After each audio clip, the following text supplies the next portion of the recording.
evening, my fellow citizens. My fellow Americans, let me say this. Good evening, my fellow Americans. I came here to speak to you about Vietnam. We're proceeding in our pursuit for peace. And dedication to peace and freedom. The problems of Vietnam are quite complex. Enemy infiltration has increased substantially. Prospects for Vietnam will brighten. Taking all these developments into consideration, Three presidents. we must take risks for peace. The United States is therefore We must prepared. take Forces of communism.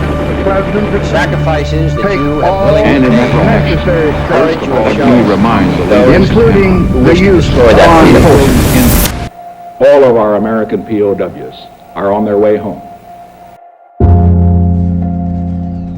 This is the story of prisoners of war in the Democratic Republic of Vietnam, their trials and tribulations through some of the most torturous treatment in recent history.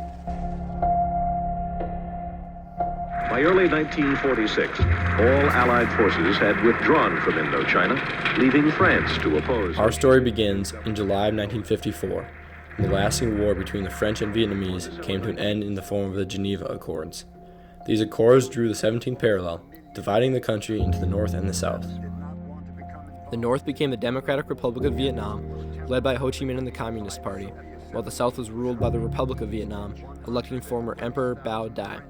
American involvement soon followed as President Eisenhower accepted the de facto partition of Vietnam as the halt to the spread of communism in Asia, which in America's eyes was a disease that required complete eradication. He first created the Saigon Military Mission, a covert operation promoting psychological warfare and paramilitary activities in South Vietnam. Meanwhile, North Vietnam held political power in the disarray of the South, spreading communist propaganda throughout. After time for consolidation, forces of the Communist Party, under the name of the Viet Cong, began a program of terrorism throughout the southern countryside in the late 1950s. Simultaneously, the Vietnamese Communist Party backed armed efforts to topple the southern government, marking the beginning of the new, horrifying chapter of war. A series of horrific war crimes ensued that would span almost a decade as war raged on. The Viet Cong launched a series of assaults targeting small, innocent villages in South Vietnam, becoming the first notable series of war crimes they would commit. They utterly disregarded basic human rights on their rampages, tearing through villages while mutilating women, murdering children, and burning entire households to the ground. They used brutal traps like punji sticks and toe poppers to kill soldiers and wound civilians, showing no mercy. The majority of their victims, around 80%, were civilians, while only 20% were government officials or soldiers. If not killed by the series of traps, gunfire, and bombings, soldiers and civilians were abducted as prisoners of war. In the year 1964 alone, the Viet Cong seized almost 10,000 citizens, sending them to prisoner camps in the north. These atrocities sparked further U.S. involvement, and after two ships stationed off the Gulf of Tonkin were fired upon by North Vietnamese soldiers, Lyndon B. Johnson began to increase U.S. presence in Indochina. In late July of 1965, Johnson took the final steps that would commit the nation to a full-scale war, dispatching 100,000 soldiers immediately and authorizing an additional 100,000 to be sent in 1966. Operation Rolling Thunder became the first United States air raid against the North, but failed miserably as they had prepared a steady air defense, resulting in the loss of many United States airmen. These men were shot down across the northern country, parachuting down into the vast jungle where the Viet Cong were completely comfortable. Due to this, many American soldiers were lost and swiftly captured and sent to prison camps alongside former South Vietnamese abductees. The acts of terrorism reached a new low as the treatment of these abducted prisoners shed a light on some of the darkest violations of human rights in history. Under the Geneva Convention, prisoners of war must at all times be humanely treated and protected against acts of violence, intimidation, insults, and public curiosity. But crimes against humanity were a regular occurrence inside these camps. Prisoners of war were subjected to stripping, beatings, and severe malnutrition. After beatings, wounds were left untreated. An anonymous survivor recounts his experience, describing that, "I was held in solitary confinement until I began talking to rats. At one time, I was forced to sit on a narrow stool without moving for 4 days, until my legs bloated, I lost consciousness, and fell off. In the 22 months I was prisoner, I lost over 50 pounds on the 2 meals of pumpkin soup, pig fat, bread, and water I received each day." Veterans like Jose Mayers speak on behalf of their fellow soldiers in describing the cruelty displayed by their captors.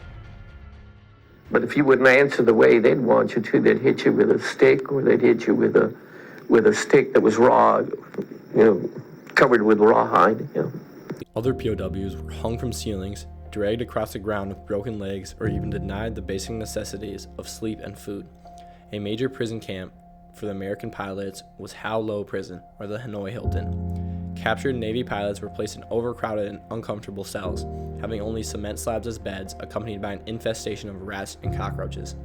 There, they faced torture in a room called the Nabi Room, where captors used various torturous methods to extract information. They put your arms behind your back, and they'll cinch up your elbows until your ribs start pulling apart here. Then they rotate over your head until your shoulder's this late.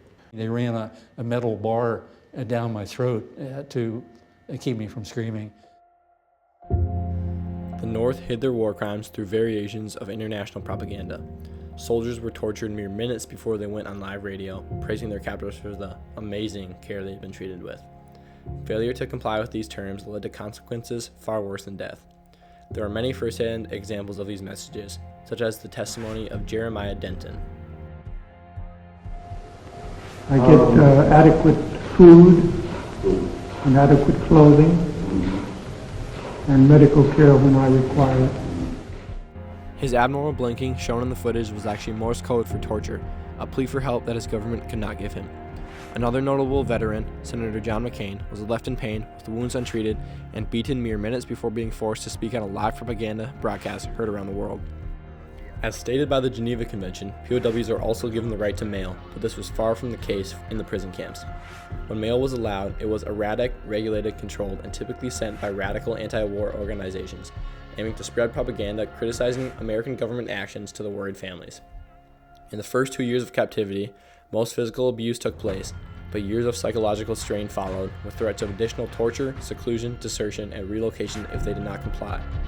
United States Air Force Lieutenant Colonel Barry Bridger notes that re-education consisted of bombarding us with anti-war broadcasts, showering us with anti-war literature, and showing anti-war movies and anti-war letters.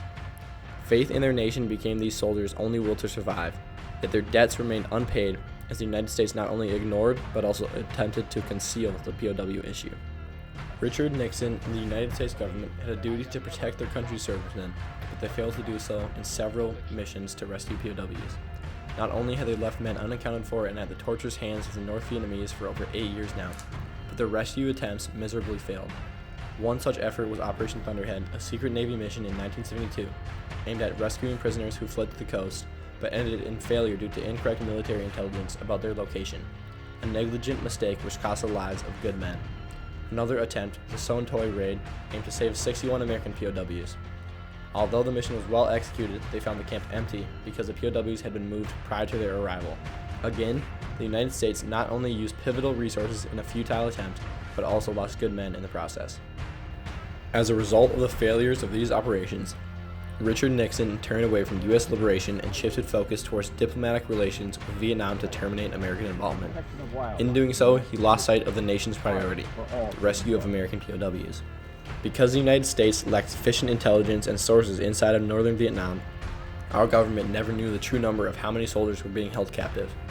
Operation Homecoming exemplified the government's failures concerning our POWs. After the rescue, nearly 600 POWs were returned to U.S. authority, which may seem like a significant achievement until the reality is revealed. Over 2,600 American soldiers were listed as unaccounted for, including more than 1,400 listed as POWs, of which apparently 600 added up to the total number. This created ongoing distress for the families of the missing soldiers, lasting nearly 20 years post-war. In 1979, Robert Garwood became the last POW rescued from Vietnam, testifying that he and many others were still imprisoned after the war. Nixon and various officials from the Department of Defense asserted that all POWs had been rescued. However, over 1,200 soldiers are still unaccounted for today. This makes the rescue of Vietnamese POW one of the most debated and controversial issues in our nation's history. Many brave men sacrificed their lives during the Vietnam War, and yet were treated in the most malicious ways conceivable. Our nation's leaders not only had a duty to protect our citizens back home, but foremost these men who surrendered their lives to their savage captors when retained as POWs. We hope that this documentary highlights not only the failure of our nation, but primarily honors those who suffered the greatest price. Thank you.